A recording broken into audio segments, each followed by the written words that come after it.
Students, आज हम class 8 की एक्सरसाइज 6.4 का क्वेश्चन नंबर 4 करेंगे। क्वेश्चन नंबर 4 है, प्रत्येक में से न्यूनतम संख्या क्या घटाई जाए कि एक पूर्ण वर्ग संख्या प्राप्त हो जाए।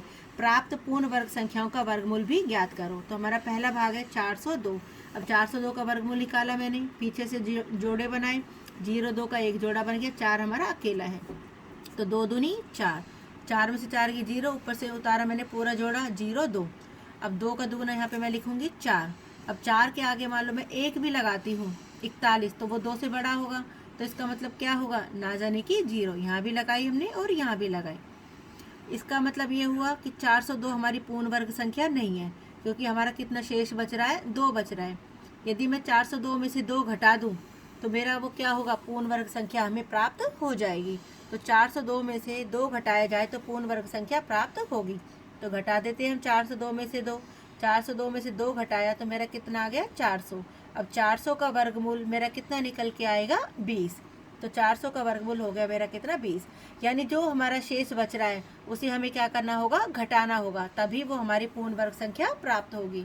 अगला है मेरा 1989। पीछे से जोड़ा बनाया, 89 का एक जोड़ा, 19 का एक जोड़ा, तो 4 चौक 16, 19 में से 16 गए 3, ऊपर से उतार लिया पूरा जोड़ा 89 का, 389।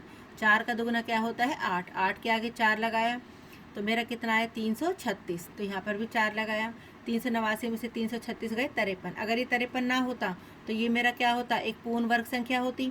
तो इसका मतलब 1989 में से यदि मैं 53 घटा दूँ तो मुझे एक पूर्ण वर्ग संख्या प्राप्त होगी। घटा दिया मैंने, 1989 में से 53 घटाया तो मेरा कितना आता है, 1936। अब 1936 का वर्गमूल मेरा कितना निकल के आएगा, 44। तो मेरा आ गया आंसर 44। अगला है हमारा 3250। पीछे से जोड़ा बनाया, 50 का एक जोड़ा, 32 का एक जोड़ा, पाए पाए 25, 32 में से 25 गए 7, ऊपर से उतार लिया 50, हो गया 750। 5 का दुगुना कितना होता है, 10, 10 के आगे मैंने 7 लगाया, कितना हो गया, 107, 107 की 7 से ही गुना की तो मेरा कितना हो गया, 749। तो 750 में से 749 गए, कितना हो गया, 1। यदि ये मेरा 1 ना होता तो पूर्ण वर्ग संख्या होती। तो 3250 में से यदि मैं 1 घटाऊं तो मुझे पूर्ण वर्ग संख्या प्राप्त होगी। तो 3250 में से मैंने 1 घटाया तो कितना आता है, 3249, और इसका वर्गमूल निकालूं तो मेरा कितना निकल के आएगा, 57। अगला है मेरा 825। 25 का एक जोड़ा, 8 अकेला, तो 2 दूनी 4, 8 में से 4 गए 4, ऊपर से उतार लिया 25, 425। अब 2 का दोगुना कितना होता है, 4। अब 4 के आगे 8 लगाया, 48, 48 की 8 से गुना की तो कितना आया, 384।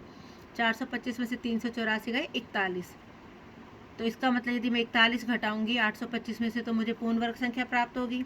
825 में से 41 घटाया जाए तो हमें पूर्ण वर्ग संख्या प्राप्त होगी।